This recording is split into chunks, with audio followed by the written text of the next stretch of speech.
Welcome to the REI Hacker Podcast, where we unlock the secrets of real estate success. Join us as we dive into the journeys of top investors, mentors, and industry experts. Learn from their experiences and navigate the highs and lows of the investing world. And now, let's hand it off to our host, Benson Juarez.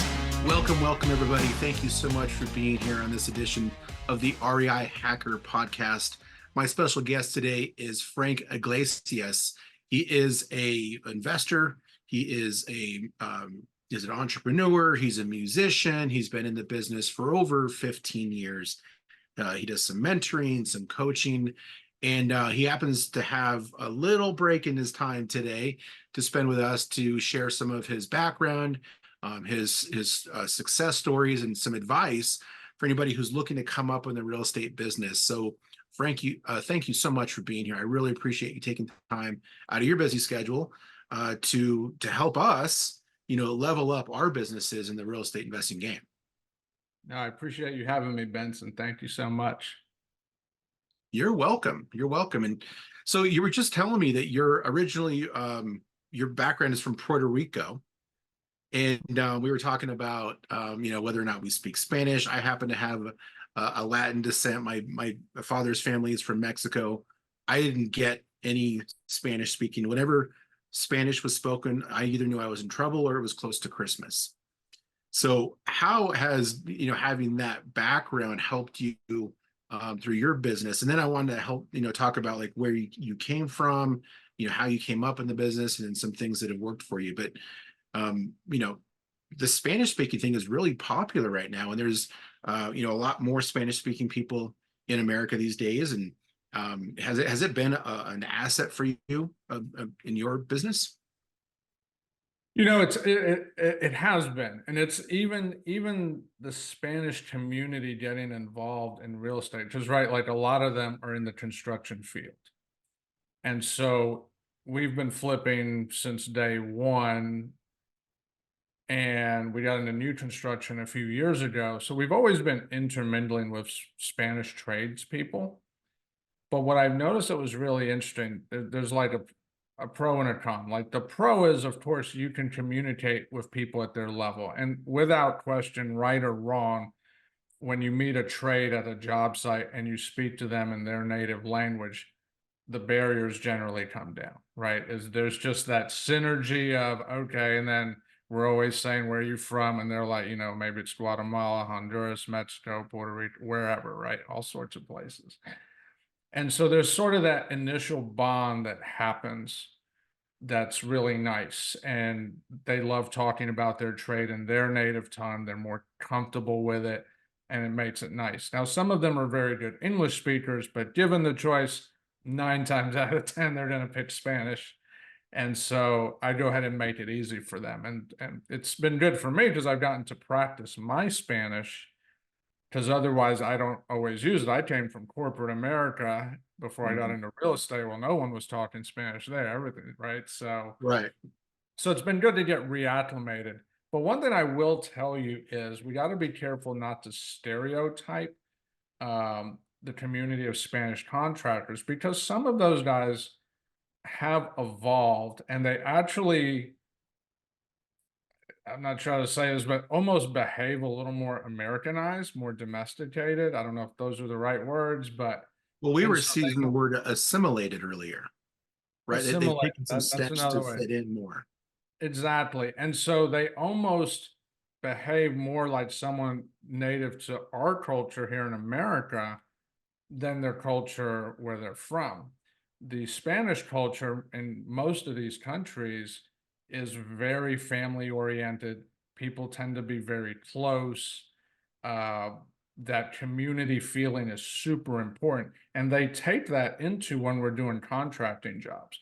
So when working with contractors, I pick up on it right away, and they'll tell you, yeah, family is important. They're not going to work Sunday because that's the day they're going to serve at church, do family and whatever. So they'll work crazy hard in between, but when it's time for family, forget it. You're not getting them to show up. So they take that really seriously. But it's been interesting because I have met a few people that maybe are more like an American culture, which is kind of like go, go, go, go, go, sometimes to the point where it's like, we got to finish it no matter what happens. Whereas that community a little bit different. So it's been really interesting to see how that community has evolved over the construction trades, certainly in our market, and also we've seen it in the Florida market where we're in. Right. So you live in Atlanta, and so that's the majority of where your business is done, and then you do some stuff in Florida as well. Yes. And you talked about it, that it's evolving, and maybe it's evolving, it's changing. Where do you see the advantages of people, maybe building those bonds stronger with that community? Because one of the biggest things that I talk to every flipper in the country tells me that one of the biggest problems is finding reliable contractors. And a lot of the Spanish speaking are subcontractors, and some evolve to be general contractors. Where do you see that problem? Does there any sort of correlation between that, or is it just contractors in general are unreliable and we can count on our projects to be over time and over budget, and that's just kind of the business? So that's a deep question, but what I will say is, first of all, we're all human beings at the end of the day, and as humans, regardless of our descent, we're all relational. Even people that say they're introverted, and I would say in my past, I was introverted. My wife will tell you I am like a social butterfly now compared to what I was 15 years ago. When I was in IT, I didn't have to be too social, right? Like I was, in the back room playing with computers all day. So we're all relational. So we're all seeking that connection with people. And so contractors in the Spanish community are no different. They're relational. It's just they take that idea of relationship, I think, a little more seriously because it's also cultural. So if I get on a plane right now and I go to Puerto Rico to visit family, they will welcome me as if they just saw me 30 minutes ago. Right. And it's super kind and loving, and just there's all this warmth. And if you're not used to that, it'll actually kind of take you back. You're like, whoa, wait a minute. I hadn't seen you in 15 years, but you're acting like I've been here, right? Like you've been there the whole time. And you don't maybe get that as much here in the States. So there is a bit of a contrast. Well, when you're working with the contractors, that's kind of how they see it. So if you can build relationship with them and not see them as, it used to be when they were starting to do work, and this we're going back 8-9 years, they were pretty inexpensive. Not so much anymore. They charge a pretty good bit of money, right? And they should, especially if they do quality work. Exactly. And they're charging for it now. Now they might still be less expensive than a state's based counterpart, but it's certainly not a bargain by any stretch. And so you're paying for quality work, but what I really learned is they will go many miles for you if they sense that relationship, if they sense the community, if they sense you're going to call them back. It's amazing what they'll do for you. And I think it's because in that culture, there's also a thing of loyalty.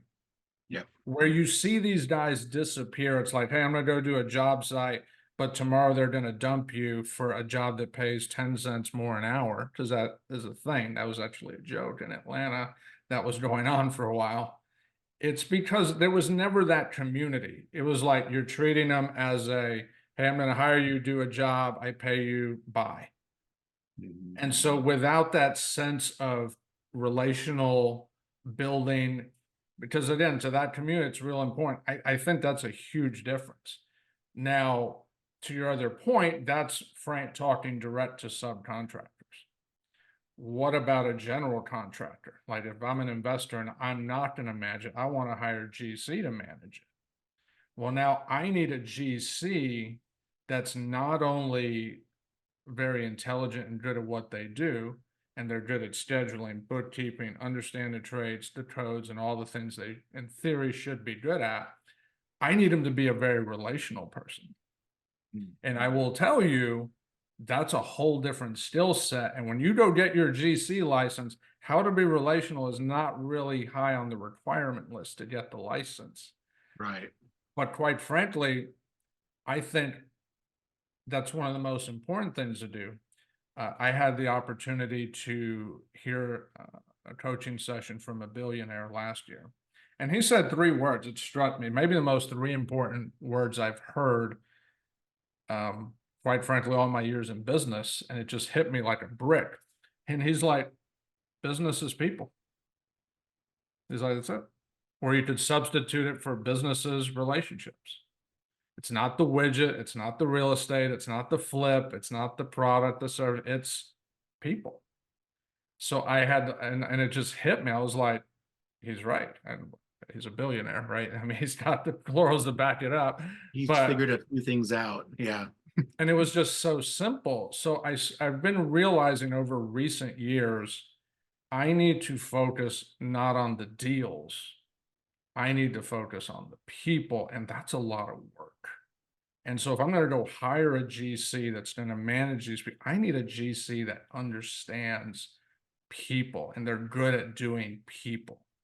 And people have asked me, Frank, what do you think you need to be better? I got to be better at doing people. I got a lot of work to do. So it's a lot of people will wear you out brain power wise, right? I mean, it's a lot of work. Oh, it is. And it isn't something that you learn in college. There's psychology majors and psychiatry majors, which is more like the medical side. And I mean, I don't know what sort of, practical application there is for that theory, but really it's like the best way to do that is OJT, on the job training, like just getting out, building relationships, talking with people, networking. Where have you found are some of the best places to start to build those relationships? Is it at the job, or is it with the family? What's worked for you? So anyone I talk to is practice ground for relationships, right? And I mean, we're all humans at the end of the day. So whoever we talk to, I always think to myself, okay, how can we connect? Like really connect. I did a talk recently on partnerships. And when I say, with partnerships, you've got 2 people working toward a goal. But what we don't usually learn about partnerships is your first job is not the project. It's not the buyer, the seller, whatever the product or endeavor is. Your first client in a partnership is each other. Mm-hmm. And I realized, man, nobody taught me that. Like, here's the JV agreement. Here's all the rule. Like, do this. Where you handle the best case and worst case. All good things. But I didn't learn, wait a minute, your first client in a partnership is none of that. Are you ready to serve each other through thick and thin? And again, it goes back to that simple idea of business is people, business is relationships. And there's kind of a little bit of a hierarchy, right? I mean, at the end of the day, you got your family. Business is not your God, family is. Or if you're a believer in Jesus like I am, that's your God, right? Like, whatever your hierarchy is, whatever your belief system, spiritual, whatever, but we got to figure out, okay, who are my important people in my life? How do I build these relationships? And because sometimes it's easy to go out and build relationships with a bunch of people, but are we nurturing and really taking care of the ones we have? And that's hard. It takes time. It's like it's like you really got to systemize it. My wife is like super awesome at like executive organizational type stuff. And I've learned over the years, I should listen to my wife more. Like, it's done me a lot of good. I've been blessed 25 plus years, and she's really good at people. Oh, yeah. And when I got into business, it was kind of like, all right, you're good at people. I'm just doing the deal thing. And I've gradually learned, all right, the deal thing is actually not the hard part. It's what she's good at. That's the part that takes work. Right. That's why you guys work well. You complement each other in life and in business. Yeah. There's this comedian I listen to. I can't remember his name right now, but I'm picturing him up on stage. And he had this skit where he said he was walking down the street and someone would walk up and say hi or introduce themselves. And he would just be like, oh, no, thank you. I'm good. Like, I've got all the friends I can handle right now. I don't have enough bandwidth for another one. Bye. Nice to meet you. And it was just like a really candid way of being like, yeah, I just don't have enough in me to pour into another person, because there's only enough time in the day, in the week, in the year, in the month, and the year to like nurture those relationships. And yeah, it's nice to be able to be like, oh yeah, I recognize you from someplace, but is that really a true relationship, right? Is it worth nurturing? Can you go and build another one? Yeah, no, that's absolutely true. And so what I'm learning from my wife is like, okay, let's say I've got 100 people. And the reality is, I'll use this example. Like so many people, Facebook friends, we have thousands of them. I actually looked at mine. I took a day, I literally exported it and looked at it. I'm like, and I skimmed through it. And just on one pass, I realized I knew, just recognizing the name, maybe 20%. So I'm thinking, who are the other 4,000 people? Right? That's a lot of people. And so, but then I also realized, I can go meet all those people, and I will. And I'm gradually just like, just because you never know where a new connection may go. But there's also a part of me that's like, okay, let's say I know 1,000 people. What am I doing to foster that? Obviously, I can't call 1,000 people every week, right? That's not realistic. But can we stay in touch with people once or twice a year? Can we do those simple little things that just kind of keep you on the radar? And then the ones that develop further, great. And the ones that don't, hey, it's a lot of times it's those people we knew maybe in college or my former IT career or back when I was doing music. Got a lot of people there. And it's interesting because if I talk to somebody from one of those, it's like, boom, you go right back to where you left off. And it's like, why am I not talking to you more? It's like we never left because Right. it was such a strong connection back then. And there's a lot of value in these connections we've had over the years that maybe if we just go back and nurture them a little more, they just provide a ton of value. There's a lot of return on that investment. Maybe not money wise, but in terms of your soul, your spirit, your ability to give and help others. I mean, it's pretty cool. It really is. And I think there's an honest way of nurturing those relationships where they can pay off in a financial way, because then you can find ways of collaborating and win-win relationships where there is a monetary benefit. And I've been in many partnerships in my career, and one of the ones that haunts me is back in like the early 2000s. I found this mentor who taught me how to do mortgages. And at that point in time, I was actually in the military and I was working at the base, and I was looking at like what's going to be my next, what's the next evolution of my career. And I was looking at real estate and kind of the financial world. And so I started doing loans. And she taught me loans and kind of took me underneath her wing. And next thing you know, we're doing deals. So we're doing fix and flip. So we're doing buy and hold. And, we built a decent sized portfolio, but it was all on my credit. And so I put a lot of faith in this person, thinking that she was my friend and my mentor. And then one day she just disappeared and left me with all of the debt and any of the money that was in the account that we were going to use for payments and repairs and those sorts of things was gone. And so for me, that's like one of the biggest lessons in my life, is that I didn't go and do enough due diligence on this partner, because I was looking up to her, right? And she was teaching me. Are there any instances in your career or your background where you put too much faith into somebody and you got burned? Absolutely. Far too many times. When people tell, one of my coaches put it like this: Frank, here's your problem. You're just too nice. That's what he told me. He's like, and I'm thinking, I just paid you how much money? Right. And that's like, and of course he elaborated, but the whole idea is, business is people, business is relationship, but it is still business as well, right? It's all those things, and they're all important. And so vetting the right people, the longer I do it, the more I've realized how critical that is. It's too easy.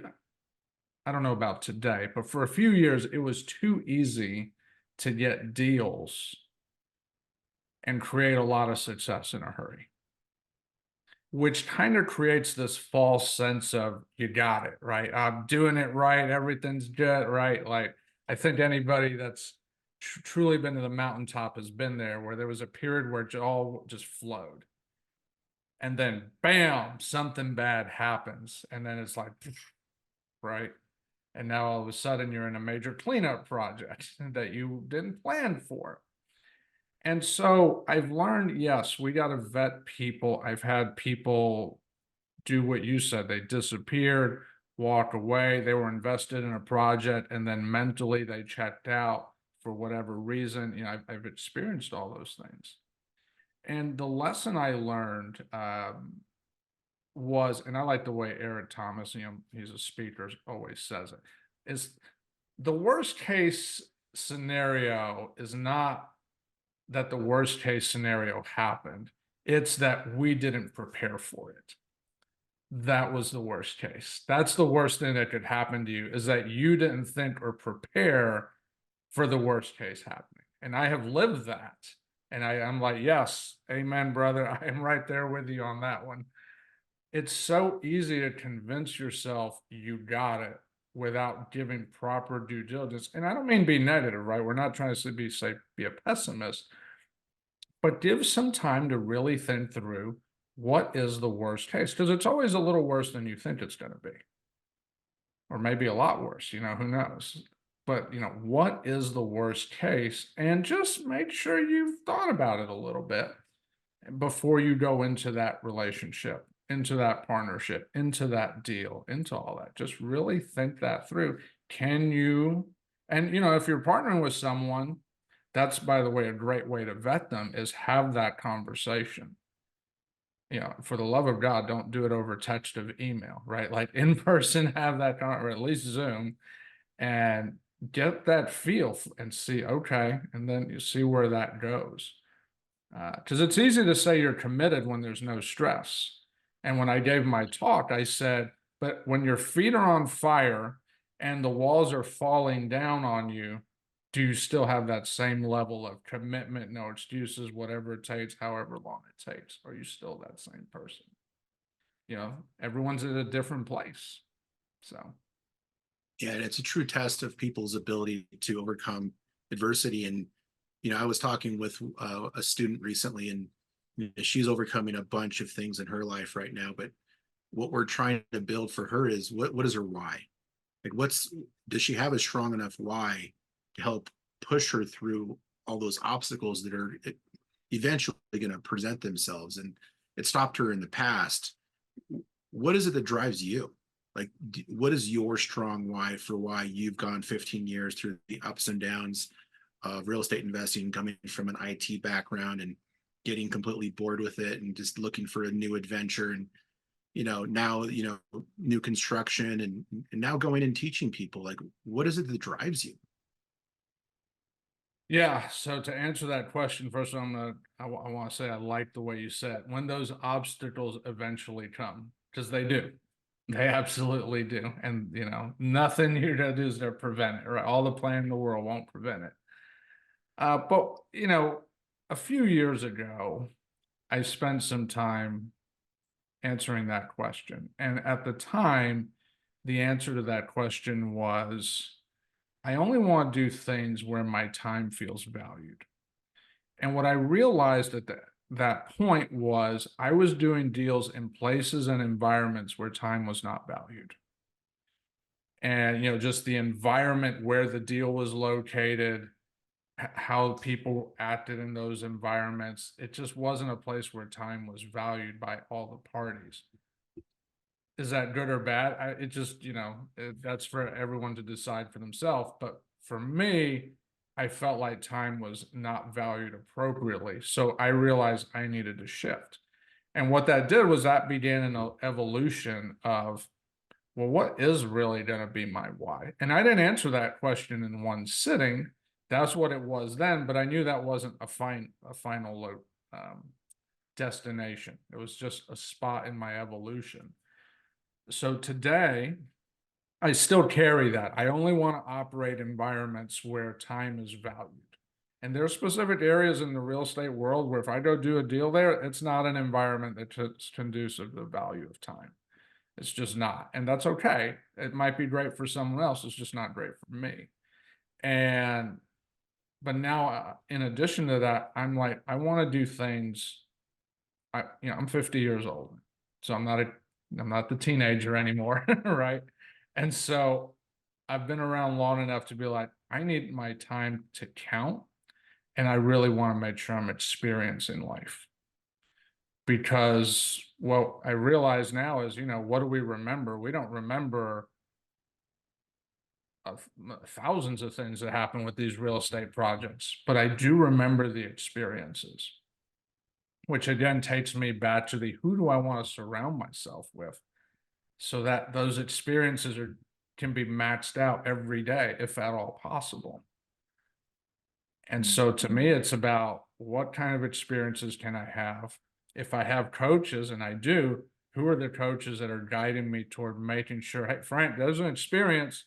Don't miss that. I was invited yesterday to be part of a group, and I'm not looking at it as, okay, what kind of real estate education might I get from it? It's really about, okay, if I go there, what kind of experiences are they creating, and who are the people that I'd be creating them with? Is that worth the investment? Is that worth the time, getting on a plane and so forth? So that's really what it's about. I really want to make sure I'm experiencing every day, because, the kids are grown. They're not going to stay home much longer, right? And, my wife and I will be empty nesters, I imagine, here before too terribly long. And it's like, okay, we got to make every day count. We're not here forever. Right. So you mentioned coaching in that example that you were just talking about involving your why. And, from kind of doing some research, you're a proponent of coaching in a lot of things that people do. And, sometimes people just go, we're entrepreneurs, right? And we feel like we can hack situations, and we can just learn on the job and just kind of get things done and learn from our mistakes. And it's okay if it takes longer, if it costs more money than it would if I had done it properly. Why are you such a strong proponent of coaching? Oof.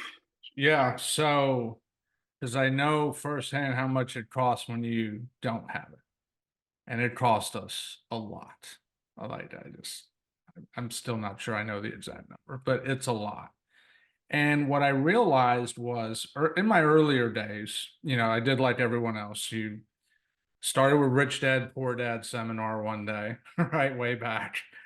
Went to then it became the weekend thing, right? Which then became the go buy 3 classes. That's what it was for me, go buy 3 Rich Dad courses. And then that led to getting more training, and, a story that so many investors have had. And all of which was good, right? None of that was bad. It was all stuff that did move me forward. And I even had some coaching in the early days and stuff, but, we weren't doing anything too crazy. But as I mentioned, we reached a point where business became kind of easy. And it was easy to think that, oh yeah, we got it. Like we've quote unquote made it. We figured it out, right? And it's not like you wake up and think you figured it out. You feel very comfortable. You feel very confident. That's all. Wasn't it like 9 years of deals where nothing went wrong? Yeah, it's funny. I went 9 years without losing money on a deal. Worst thing that ever, not the worst, but one of the worst things that ever happened. So one of the worst things that ever happened to you is that you were so successful. Yeah, and then when I lost money on that first deal, it's like, and by the way, I wasn't being coached during that time. So I didn't have that person to say, here's how you handle it. And I will tell you, in our 15-year career, there was a 3-year period where I didn't have coaching. It was right around 3 years. That's when all the mistakes happened. And they were huge mistakes because I didn't have that person that I was bouncing things off. One of the misconceptions in business coaching, and we're going to say specific to real estate here, is we think we're getting coaches to tell us how to do a deal. Here's how you do this flip. Here's how you do a wholesale. Here's how you do a buy, whatever. And that's only one component of it. The reality is the majority of the reason we need a coach is to have that constant communication from that independent third party to say, consider this. Have you thought about this? Have you thought through this? What if this happens? What if that happens? What if it works? What if it does? Like that person, I like the way one of my coaches says, I take no credit for this. He still has coaching and he's uber successful. He's a 9-figure guy. He's good. And he says he still goes to his coaches all the time because it's not the 99% that hurts you, it's that 1% you don't know that can kill you. And I'm like, amen. I get it. And I've lived it. I've lived it where that 1% that I didn't know in a specific scenario hurt us big time. And so especially in this world where we're playing big boy games. This isn't, something small necessarily. And especially like with new construction, you've got $1 million projects, multi-million-dollar projects that, that if you didn't read the environmentals properly and you figure out, oh my God, we just built this $1 million property on bad soil, or we made this this mistake that's going to kill us. So the mistakes get more impactful the more success you have because you're playing with larger dollars. Absolutely. And so I'm like, okay, you need a coach in business. So what I've learned is I got a business coach. I got a coach that helps me on the spiritual side of things. I got one that's helping me on the sales side of things, because I realize you really do need multiple coaches, because there's multiple aspects, not just of business, but of life. And a business coach is not the same as a real estate coach. That's two different things. I talked to someone earlier today where he's doing something super cool. I'm like, oh, I need to implement that. All of his clients get 2 coaches. And they get a real estate coach and someone to help on mindset. And I'm like, that's brilliant, because the reality is, I would argue 80 to 90% of your coaching anyway is going to be this, more so than the widget or the real estate deal or the whatever, right? So yeah, I firmly believe do not do business without coaching. And if you think about it, when you go to a business, a corporate business, you've got a CEO. Who does he have? He's got advisors. We're not calling them coaches, we're calling them advisors. If it's a much bigger business, what do we call them? The board of directors, right? Where no one's acting in a vacuum, right? So I think it's absolutely critical, yes. It really is true. And I think that there is always room for growth, even if you are a 9-figure entrepreneur and you've figured a bunch of stuff out. If that person is still active or they're looking to grow personally, like that coach can be very valuable. It's so crazy to see like the other side of the coin, the non-entrepreneurial world, the people that are doing the 9 to 5 and they're kind of just stuck in a rut. And the only people they talk to are just the ones at work, and then they go to their family, and it's like this just perpetual echo chamber of the same stuff all the time, and they're not getting those additional perspectives, and then that's why they stay there. And maybe they've got that entrepreneurial bug. They stumble upon a YouTube video that talks about wholesaling or some entrepreneurial venture, and that might inspire them to go and do a little more. But most people just don't do it. More than 9 out of 10 people who start in this business fail. Do you have any thoughts on why that is such a high rate? I think it goes back to people don't understand. It's, in some ways, I want to say it like this. It's like we live in such a technologically driven world today. And this might be a different answer if you asked me that 20 years ago, but today, where technology is so proficient, I mean, when we were kids, we looked at encyclopedias. Now you have the world encyclopedia on your phone. We're so conditioned for quick answers. we're so conditioned for, we can figure everything out because it's all in our phone. Like if you need, there's the phrase years ago, there's an app for that, which now is more or less true for almost anything. So it's like we've created this culture where we have conditioned ourselves to think we're totally self-sufficient. And in some ways, we're the most self-sufficient we've ever been because we have the access to resources, not just locally, but globally. But at the same time, we're still human beings. We still have to develop. We still got to work on our mind. We still got to develop a lot of skills. And, you think about how, and here's an obvious example. You think about how much there is in the world of food and nutrition. Yet how many studies are there talking about how many dietary problems exist just in our country alone? But the data is there. Like, it's never been easier to be a healthy, fit, strong person. It's never been easier. But yet the problem persists, right? That's a very generic, but you could apply that and we could pick all kinds of fields and come up with the same conclusion. There's plenty of data. How do we get people to realize, stop trying to do life alone? Get that wise person to speak into your life. Maybe you can't afford a coach. Maybe it's just a person who's just had a level of success that's just willing to pour into you. Okay. One of my coaches, he's a spiritual, I don't pay my spiritual coach, but I go talk to him. I'm like, man, we need to talk about faith. I want to talk about my faith, strengthening me, who I am. Here's my challenges. These are big how did you deal with it?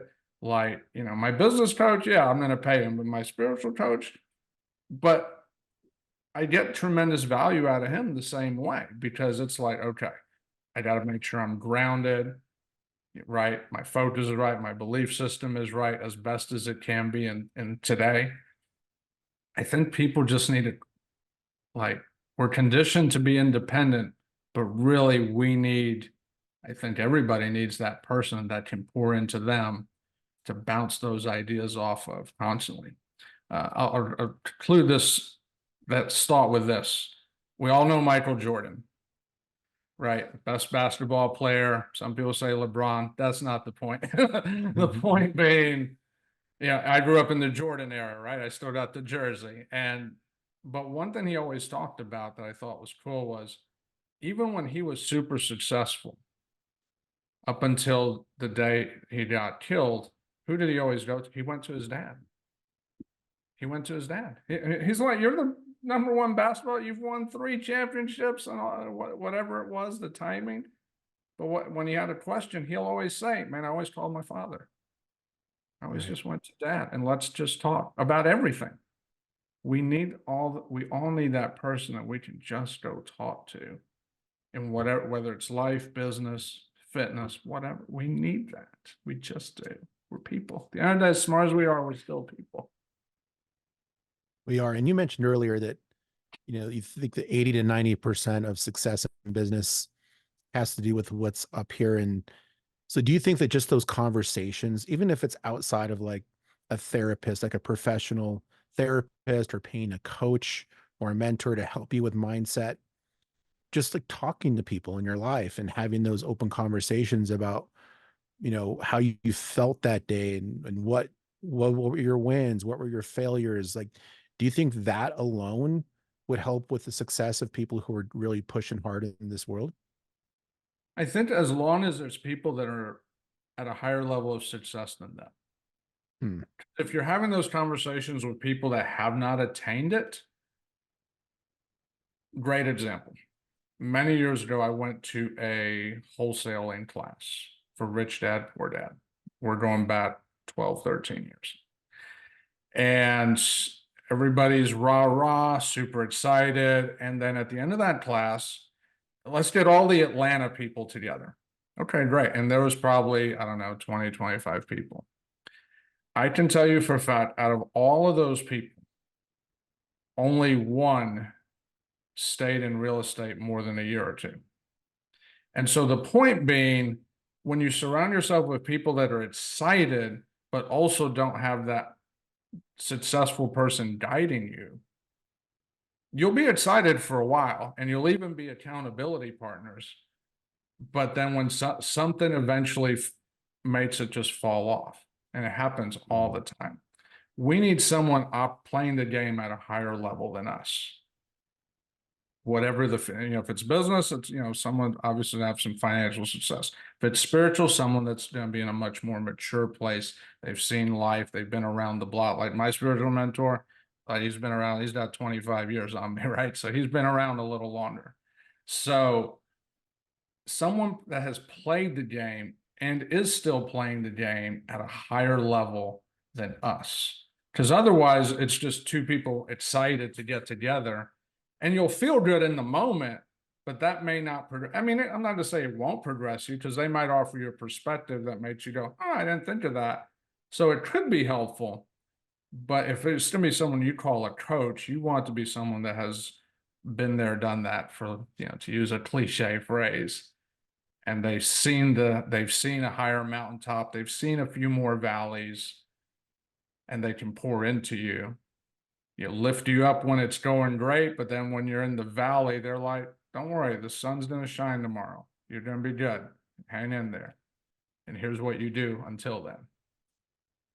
Right. So it's a combination of advice, education, but also that person who can, cheer you when you've done something good and help you out when you're in a bad place or you're in that valley. So it's a combination of all of that. And somebody who is just a friend or a family member who hasn't done those things can support you, but they don't have the advice to give you to really start to give you that upward trajectory or the momentum you need to succeed.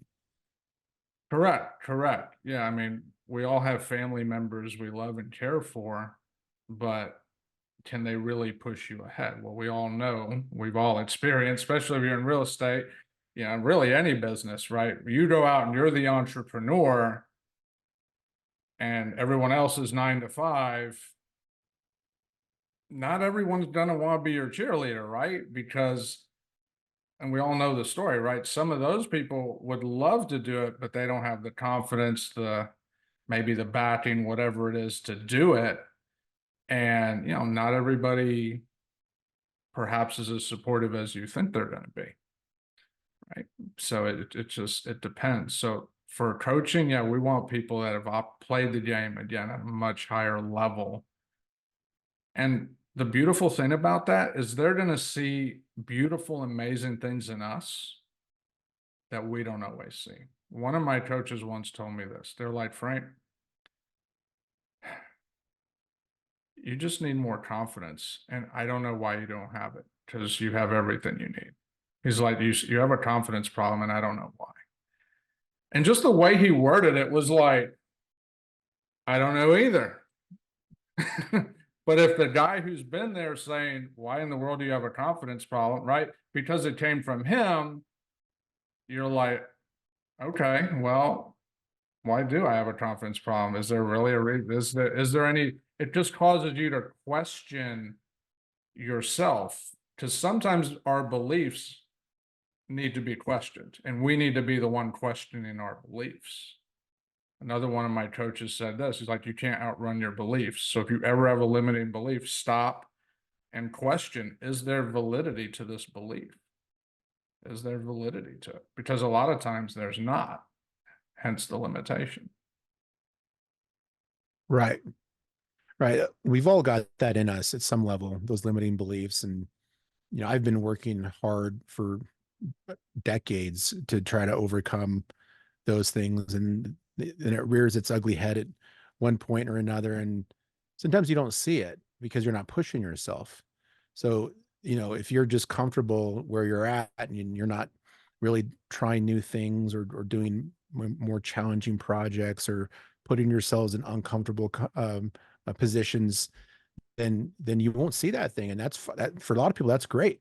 Oh yeah, I don't have any limiting beliefs, but they're not pushing themselves. Correct. And that you hit the nail on the head. Your coach will see things that you're not seeing. They just see it, right? You talk and you're thinking everything's good, and then you're thinking, yes, we're awesome, we're doing great. And they're like, but did you think of this? And you're like, oh, no, I didn't think of that. Right? Like they see those things that we're blind to. We need those people to look at us from the outside and say, have you considered X, Y, Z? We need that. Absolutely. So how are you pushing yourself now in your career? You said you're 50 years old now. You've had, times in the last 15 years, 9 years without failing. And then, then you hit a valley and you figured some things out, and, your business has evolved from wholesaling to fix and flip to new construction. Like, what's the next thing that you are going to do in your career to push yourself and make yourself a little uncomfortable? Great question. So a few things I'm looking at right now, but the biggest one, ironically enough, is not necessarily business related. I did a coaching experiment. I'm sorry, one of my coaches did an experiment of which I participated. And it was this exercise where basically it was about how do I increase daily accountability? And even sitting here, I have like in front of me here a schedule that's mapped out in 30-minute increments. Here's what I'm doing every 30 minutes all day from when I wake up to where I go to bed. And then just, first of all, just filling that out every day is a level of accountability. Because it'd be easy to wake up and not fill it out, right? But okay, let me fill it out. Okay, am I really using my calendar to the max? Am I really blocking out, and just simple little tiny things that we don't give enough credit to. Okay, sometimes and again, going back to the coaching, sometimes we need them to say, hey, don't underestimate those simple little things, because empires are built on simple little things. And so just really pushing myself to a higher level of accountability. It's when things go south, it's easy to lose a lot of confidence. It's easy to think, okay, we're going to make it intellectually. You're like, okay, we're going to get through it. We're going to get through it. But inside, you're like, I have no clue how we're going to do it. So your head's telling you one thing, but your heart is like, I have no idea. We have like, oh my gosh, red alert, right? And so I had to work through that. And I realized it starts with just simple little things to improve daily accountability, not to other people, which is a misconception. Our first accountability is not to anyone, it is to ourselves. Because if we can't get ourselves right and be accountable to ourselves, how in the world is anyone going to count on us? And that's hard. And as I went through this period, we had some insights, for lack of a better term, where I started realizing I'm hanging around that person. I can't raise my level of accountability and hang around that person anymore. I can't hang out with those guys anymore. They're not bad people, so it's not a negative. It's just if I'm going to play the game of life with myself at a higher level so that I can better serve others and be a blessing to others and do things, whether it's real estate or other businesses, I got to get me better. So that's really the first thing I'm doing right now. I'm involved in a thing right now where it's a 365-day accountability thing.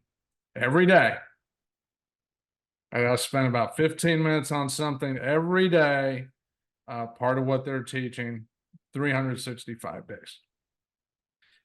And it's and so far we're whatever 70 something days into it, and we're doing it.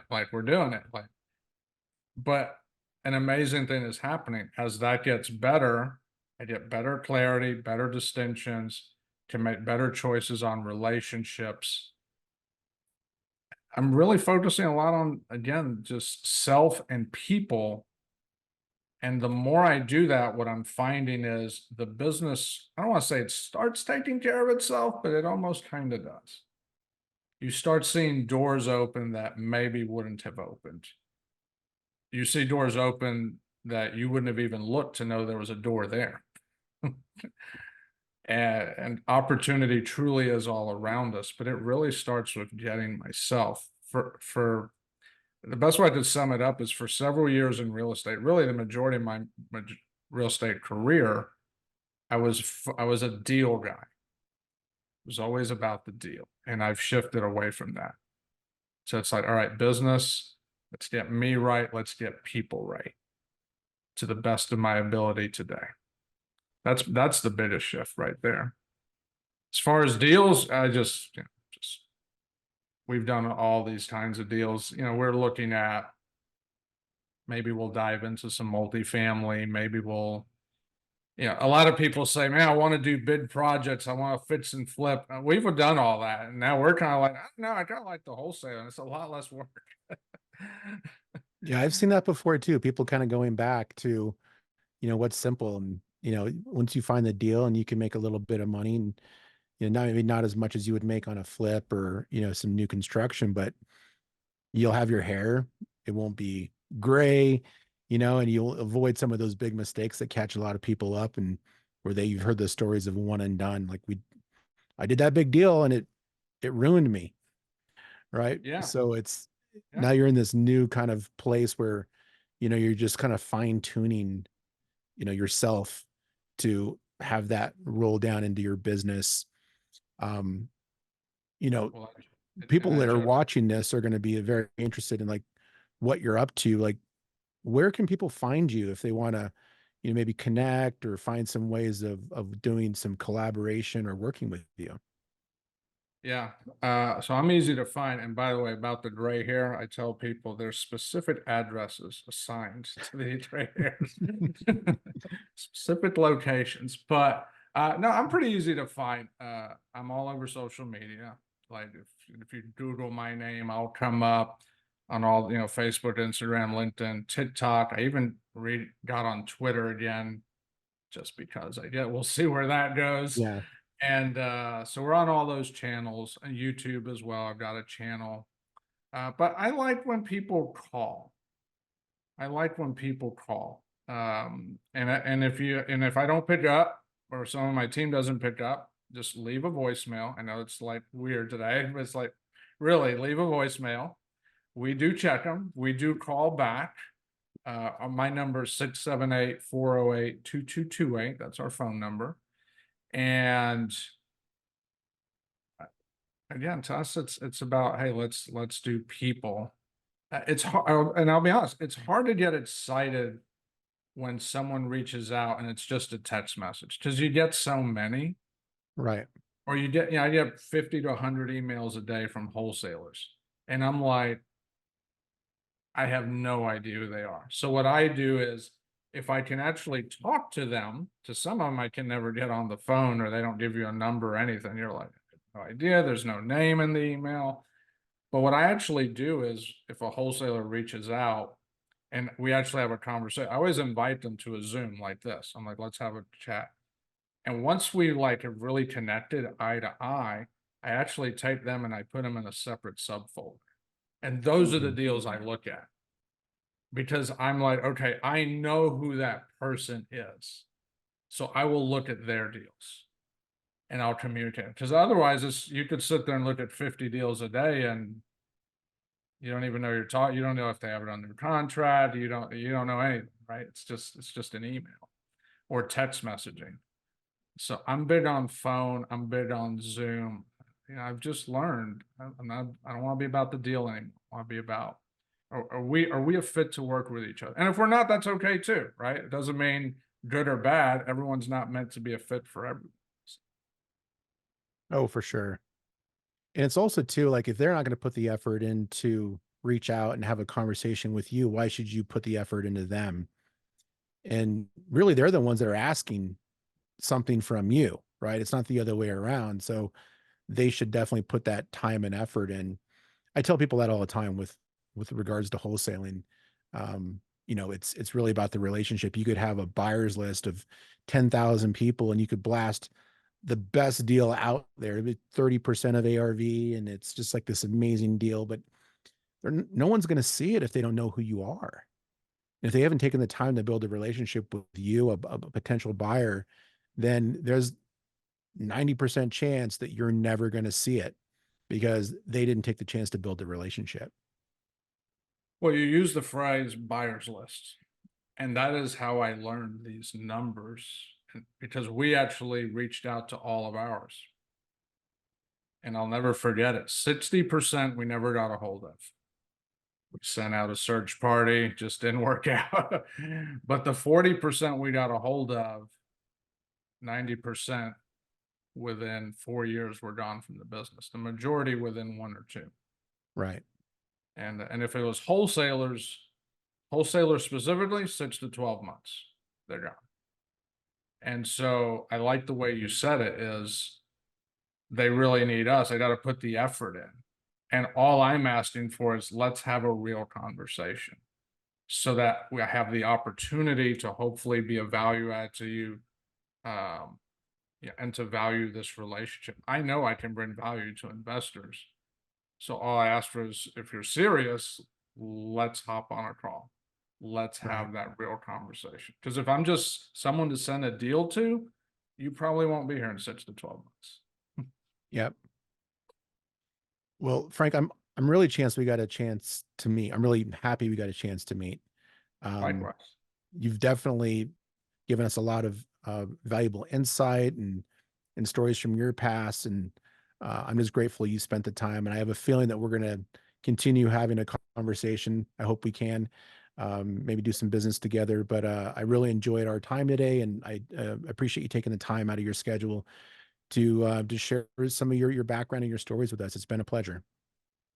Well, thank you. I appreciate you having me on, and I really appreciate this conversation because we really dived into some life things, and I think we can all benefit. Yes. So thank you. I appreciate it. Absolutely. Everybody, thank you so much for being on this edition of the REI Hacker Podcast. We had an amazing guest today. Frank just shared so much valuable information with us. So make sure to like and follow this post, and make sure you look at future editions of the podcast for more amazing guests like Frank. Thank you so much for listening. That's a wrap on today's Real Estate Revelations. Thank you for tuning into the REI Hacker Podcast. Remember, every property has a story, and every deal is a lesson. Until next time, keep hacking the real estate world.